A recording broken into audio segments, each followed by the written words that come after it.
Hello, I'm Lana Kay. Welcome to our program. I've been away for a while, and I have sure missed you, and I hope you've missed me. Today we have a very, very important show for you, identity fraud. And with us, from our Better Business Bureau, she is the Community Outreach Specialist. Let's welcome Sandra Guile to the show. Welcome, Sandra. Thank you very much for having me. I'm so glad you could come out and be with us today. So, Sandra, let's just begin. I've heard Sandra speak. I'm going to learn with you because she's a great speaker and she knows more than I do what she wants to cover and what's the most important things we need to be watching for. So, Sandra, but to begin, I mean, how prevalent is this problem? It's actually very prevalent, both in the greater Cincinnati area, northern Kentucky area, across the United States. More than 8 in 10 people actually are solicited for potentially fraudulent offers, and this is through email, this is through telephone, this is through your U.S. Postal Service, or even actually on text messaging if you're that tech savvy, that is. Americans ages 65 and older are likely targeted to become a victim, and at least 34% of them are likely to lose money, unfortunately. 34%. Think about that for a second. So if it's 65%, so it's almost half of them. Yes, absolutely. Will fall for it. Will fall for it. Okay. And I mean, scammers are very persuasive. They watch TV, they read the newspaper, they listen to the radio stations, they surf the internet just like you and I do on a regular basis. And that's how they come up with all these different schemes and frauds in order to reach into your pocket and grab that money out of it, or reach into your wallet and grab your credit card and steal that information on the internet. So the big problem is for that particular age group, a lot of these crimes go unreported. And I bet you can probably tell me why that is, Lana.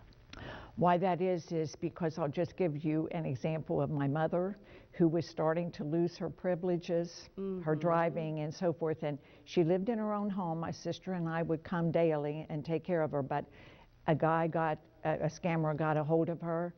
And Sandra, I mean, she was so attached to his calls. And I would take the phone from her and be, "Hun, can you help me?" And all these endearments. Yep. And she was absolutely, would just go off the beam if we tried to interfere with that. Right. She didn't have her social anymore. She didn't have her bank accounts and all, so she couldn't do anything. Right. But she wanted to, and had she'd have been in the 34%. Absolutely. I'm sure of it. She felt trapped by it, but other people who are in that situation, they feel embarrassed because they're afraid those privileges are going to be taken away from them. That checkbook's going to be taken away from them. It's just like approaching your parents and saying, "I need to take the keys away because you can't see anymore, because you can't drive anymore." So that's a big reason why the number of scams targeting this particular age group go unreported. Fear. It's just fear. It makes sense. Fear. And despite the common assumption that the elderly are common targets, guess what? I'm a target too. I use the U.S. Postal Service. I use the phone. I get voicemail messages as well. But I'm more likely to report it because, doggone it, I want my money back. Right. And I don't want to become the next victim. And you're very savvy with the whole setup. Well, I wouldn't say that. I mean, I'm prone to falling for a fake message, or maybe I'll accidentally click on a link or something like that. We're all human. We make mistakes, and that's often what happens in those particular situations. But nearly 2/3 of victims also report an emotional toll on becoming a victim. Yes. Emotional toll. I can just imagine that. Yes. I mean, you're losing sleep. You're stressed out about it. And then it's, oh my gosh, I got to call the credit card company. I got to call the bank. I have to call all of these other individuals in order to restore my credit and my identity. Fortunately, there are sources you can contact in order to restore all of that. But did you also know that identity theft is a $50 billion a year industry? I'm not surprised. I mean, I know it happens, and I know, Sandra, we get here in Northern Kentucky the Fraternal Order of Police. Now, when you hear that, police, we need them, yes. How can we help?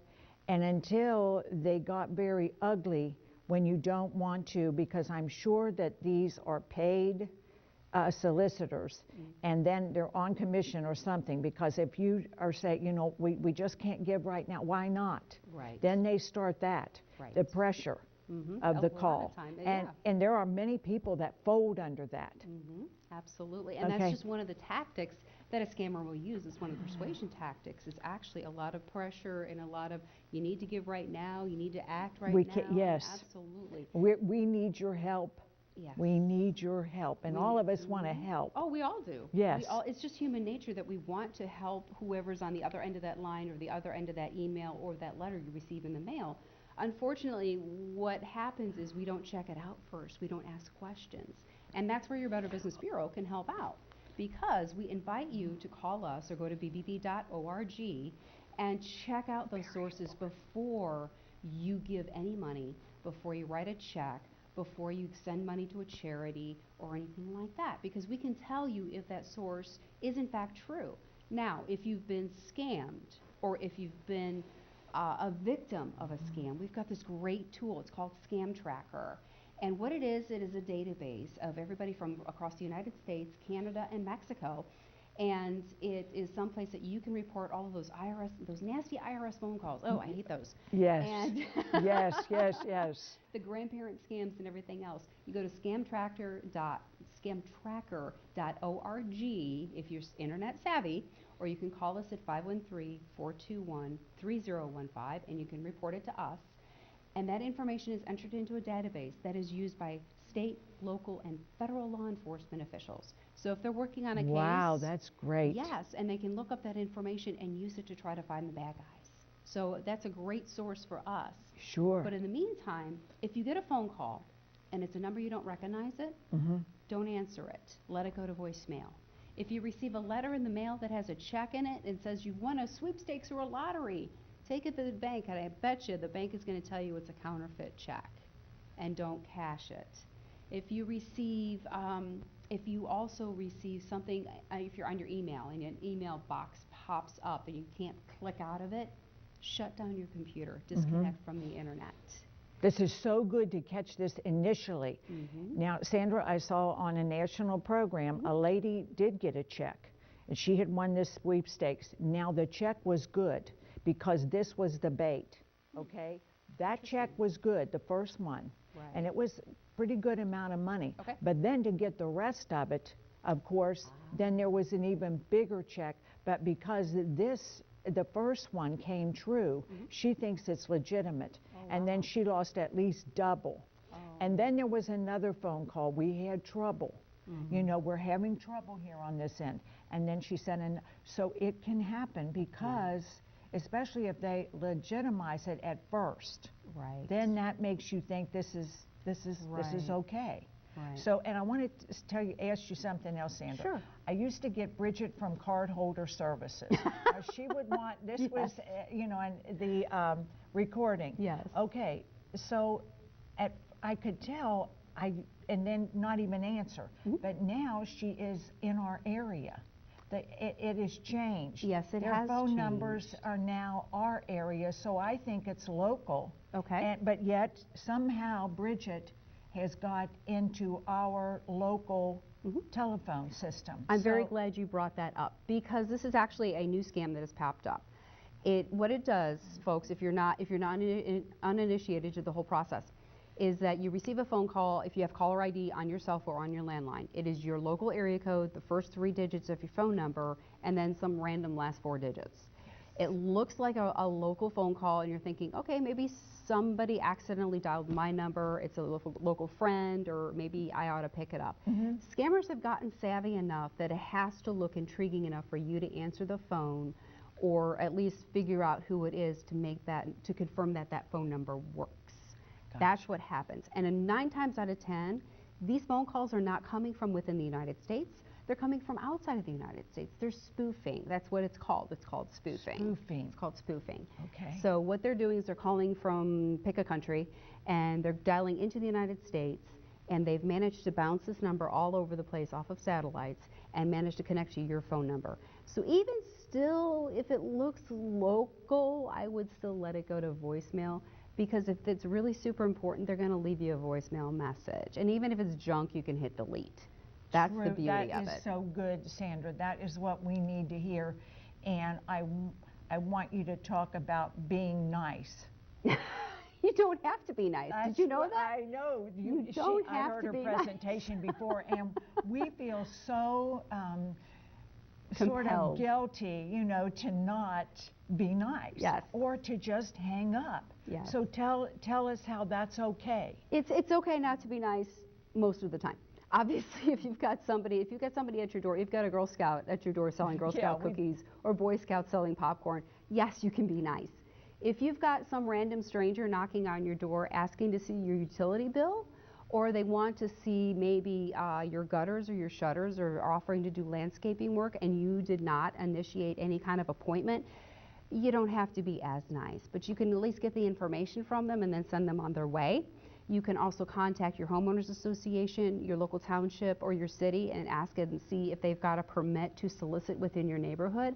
If they're asking for your personal identifiable information, that's your name, your phone number, your social security number, or anything like that, you don't have to be nice. You don't have to give that information up. If it's a phone number, again, if you don't recognize it, you don't have to answer the phone, let it go to voicemail. But if you accidentally pick it up because you're distracted or anything like that, and they're asking you for this type of information, you say, I'm sorry, I really don't feel comfortable giving that to you. If it sounds like... That's a nice way. Yes. That's good. I don't feel comfortable. Absolutely. That's your out, that's your refusal script. That's great. And if they're disguising themselves as a charity, a lot of times, again, going back to that, I want to help you. Yes. Great. Send me the information. I'll consider it. Maybe I'll send you a check. And they'll say, well, what's your address? A lot of times what people will tell me is that I tell them you should already have it if you've got my information, and then they'll hang up. See? It depends on your response. She knows. She's helping us handle these things. Okay, Sandra, what else do you want us to know? Do you have any examples of a terrible case that you know of?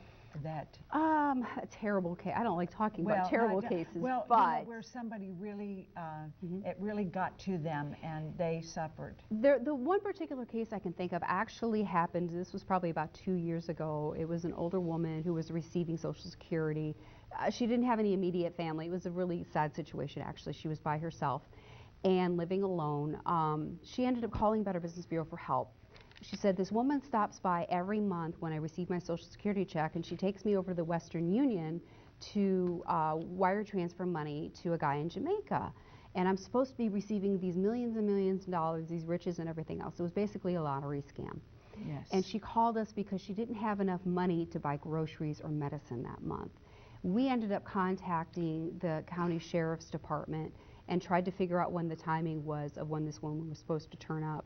Fortunately, a county sheriff was at the doorstep when the woman showed up, so that way they were able to make the arrest. Wow. It was sad Sandra. because this had been going on for months, and it was a shame because she couldn't reach out to family at the time. So people do call us for help. And that is good. It's so good we've got that resource. Mm-hmm. You know, and if you're one, I mean, they're there for us. That's what Sandra's doing today. She does talks.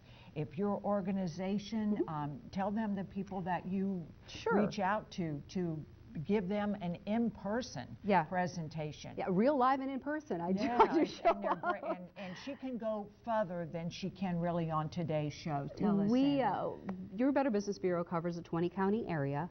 If you go to bbb.org, you'll be able to find what our county area is, which is basically from the Indiana border all the way out to Portsmouth, and then as far north as Middletown, and then the 3 counties in northern Kentucky, Boone, Kenton, and Campbell. If you are a nonprofit group, if you're a church organization, if you're a women's group, more than happy to come out and have a chat to talk about scams and identity theft. If you're with local law enforcement, I have spoken to Citizens on Patrol organizations as well to bring them up to date on the latest scams that are going on in the street. The Scam Tracker tool is very helpful as well. It does have a heat map so you can see what kind of scams are happening in your neighborhood area. I guess I should mention the price. I love that. I love that. I should mention the price. You should mention the price. It's free. So if you need a presentation or a guest speaker, this is not a scam. This is not a scam. It actually is free. Yeah. I'm more than happy to chat with you. If you do have an evening presentation, we do require a minimum of 15 people. If you have less than 15 people, I'm sorry, I am a department of one. Yes. So I have she to has budget a lot my time. Of people, yes. I have family, so I do Yeah. have a life outside of Better Business Bureau. But if it's a luncheon presentation or anything like that, I'm sure we can definitely make it work. But if you want more information, call 513-421-3015, or you can visit bbb.org for more information. Sandra, thank you for being with us today and You're sharing welcome. all this valuable information.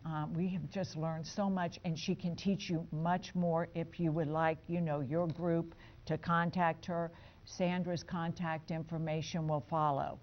So I hope you are much more informed about this serious problem, and if it comes your way, I hope she's giving you tools to avoid this at all costs. It's all of our worst nightmare.